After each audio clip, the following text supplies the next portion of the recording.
And welcome.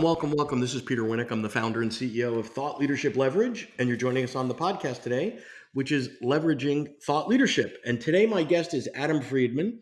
He's a seasoned entrepreneur, startup veteran, and a founder of the digital marketing agency Mably, who believes that exceptional cultures happen when people pursue purpose together. He's also the co-author of a book called The Science of Story, and more recently, he's the founder of a company that's really intriguing to me called Pro Habits. And we're going to spend a lot of time talking about that today.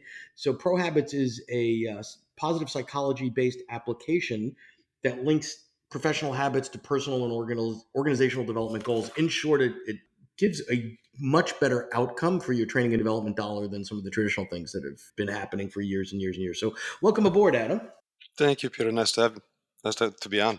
Oh, my pleasure. So you fall into sort of both buckets of folks that we have on here, which are sort of the thought leaders. Given that you've written the book on story, but we can touch on that a little bit. But I really want to focus more today on the other side, which is pro habits. And in sort of full disclosure mode, you and I have been in all sorts of interesting conversations and are partnering and doing some things there. But what I find interesting about pro habits is it's exactly what we at Thought Leadership Leverage tell our clients at a philosophical level, which is you can't just flood people with content and then lock them in a room for 5 days, pour content down their throat, and then ignore them for the rest of their life. So this is really this microdosing and gamification. So let's take a step back and tell us what was the light bulb that went off for you that said, "Aha, I need to start a company."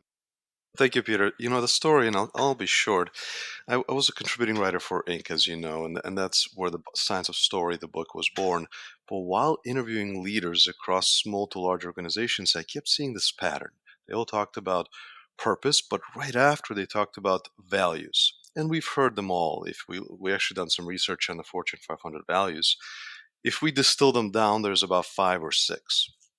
So when they talked about values, I would ask him, how do you bring those values to life? And I saw smiles, I saw puzzled looks, I saw the confidence of the town hall or a workshop, but then the question of what do we do after? And beyond the values that applied across many of these abstract, really softer side of things, yet extremely important as we know, how do you make them actionable? And that was the light bulb, Peter. Got it. Because you probably had, I would imagine, a lot of smart people looking at you like deer in the headlight. That's exactly right. I actually categorized them into two camps. The first camp would usually look at me and say, "They're on our walls, on our websites. We're good." So if it's on a coffee mug, it must be true. Exactly right. And the other group, that's the one that guided me on this journey, would say, "Adam, you've talked to a lot of smart people. How do we bring these things to life? How do we operationalize them?" And not having seen an answer, I knew that was my calling. Wow. Very, very cool. So without getting too infomercial-ish, just give us an overview of what the sort of the underlying, not just the underlying principle, but how Pro Habits works without going too much into an infomercial. I'll be super, super simple, but really, we are what happens the day after.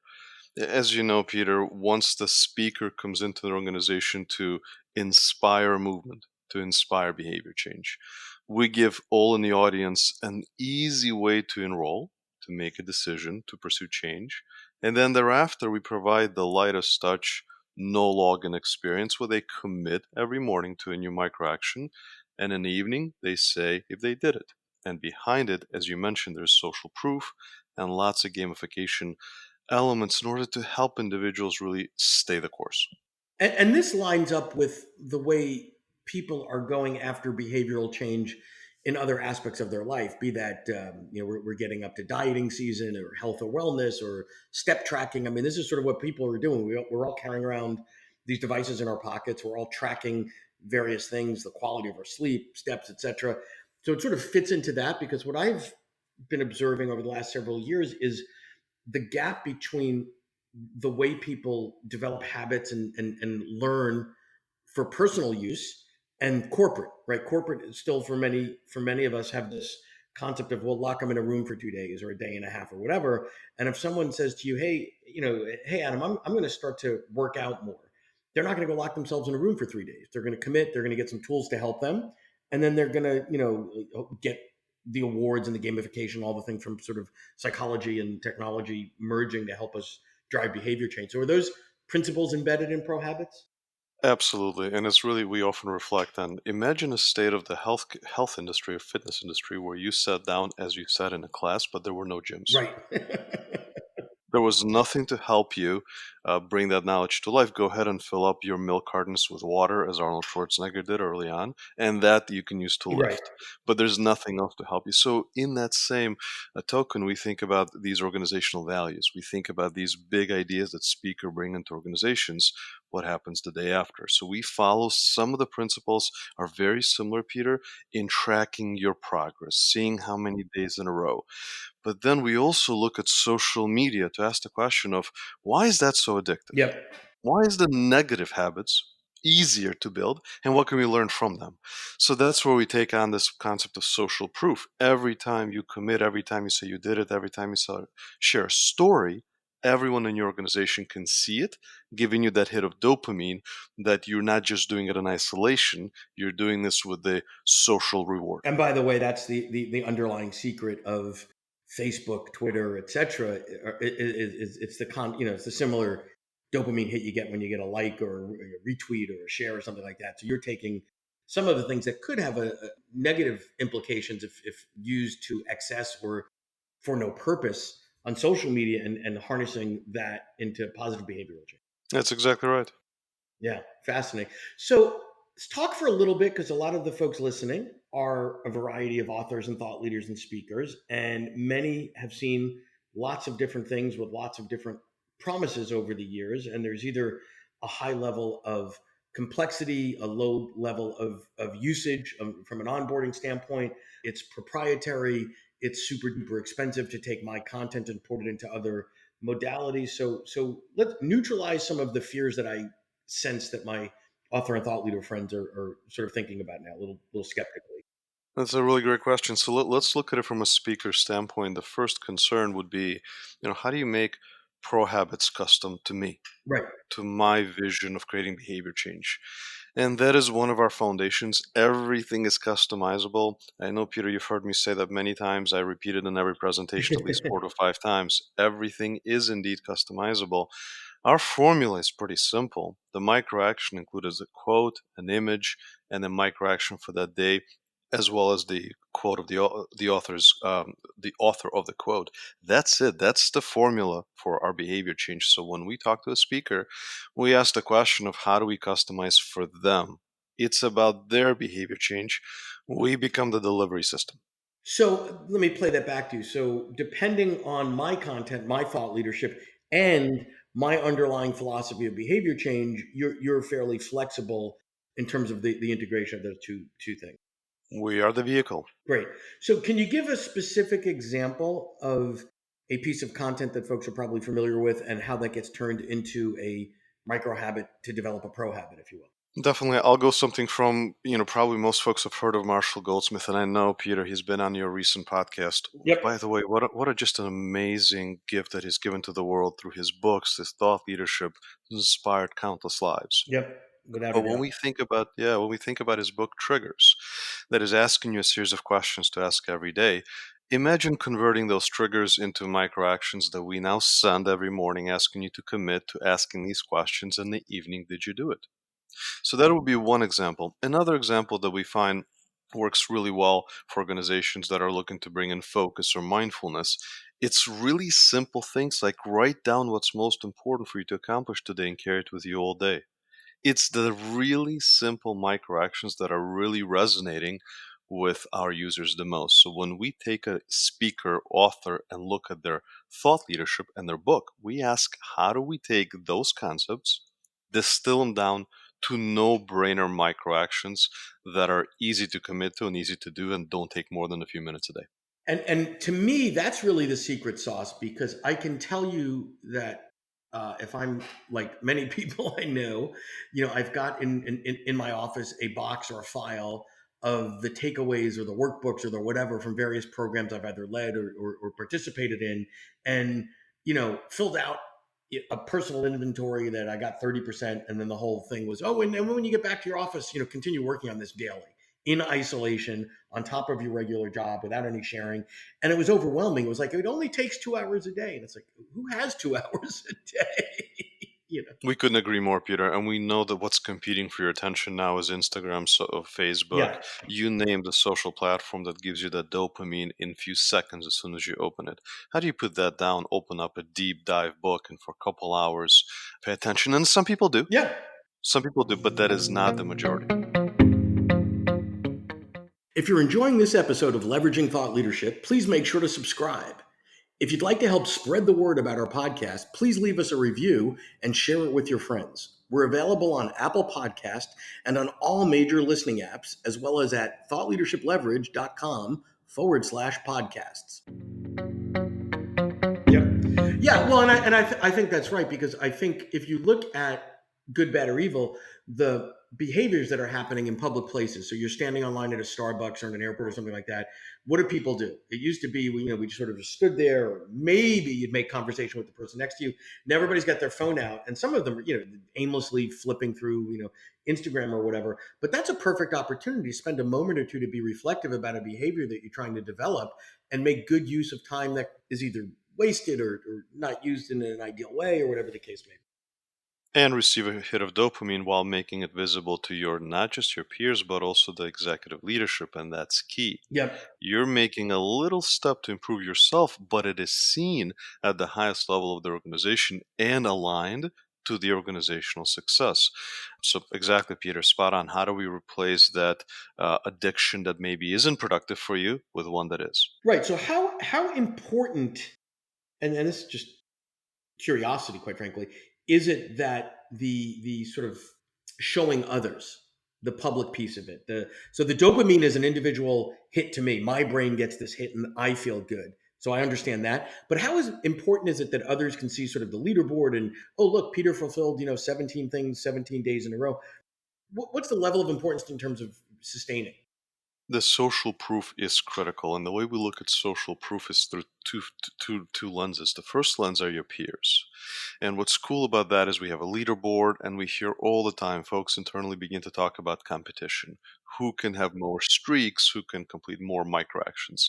And although that is important, and that is where you think about comparing it to social platforms, what we think is the lifeline of behavior change is the involvement of the executives. More importantly, as we know, 70% of the variance in the employee experience is the manager.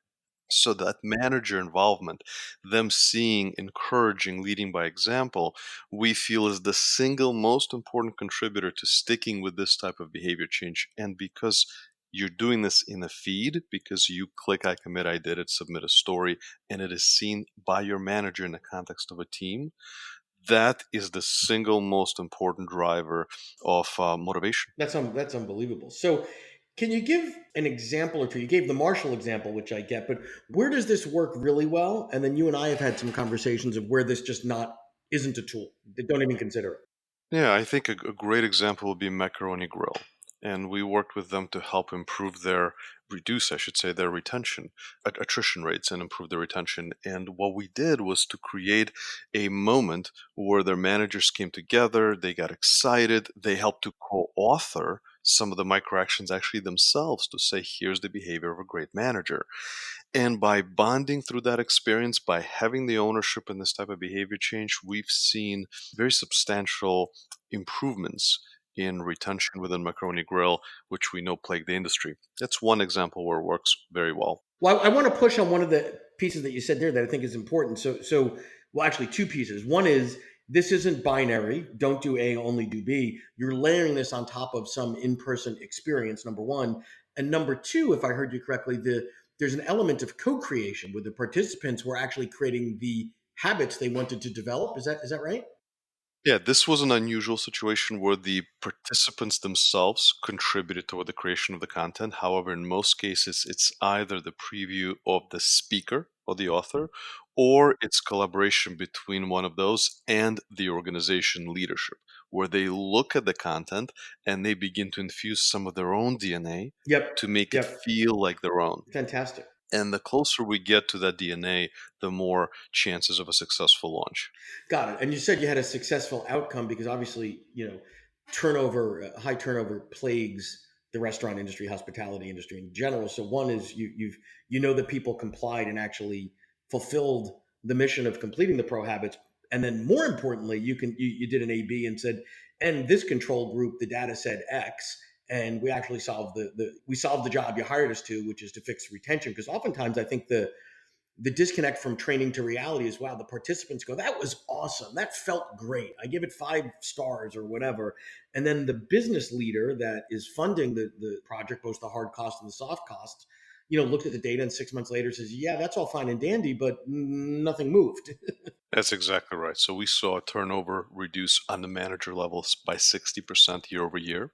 Again, we were not the only Sure, initiative, of course. but we were the initiative that power change. And we're still in Macaroni Grill.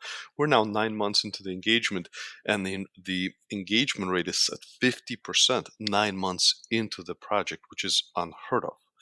And then Yeah, that is unheard of. yeah, we also saw turnover get reduced by the not just the manager level, but the hourly. So the impact here is translating into their own understanding, their own growth, but also the people that report into them.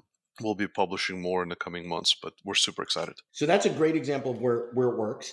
And any use cases that you'd say, you know what, don't call me, this is not where we can help you.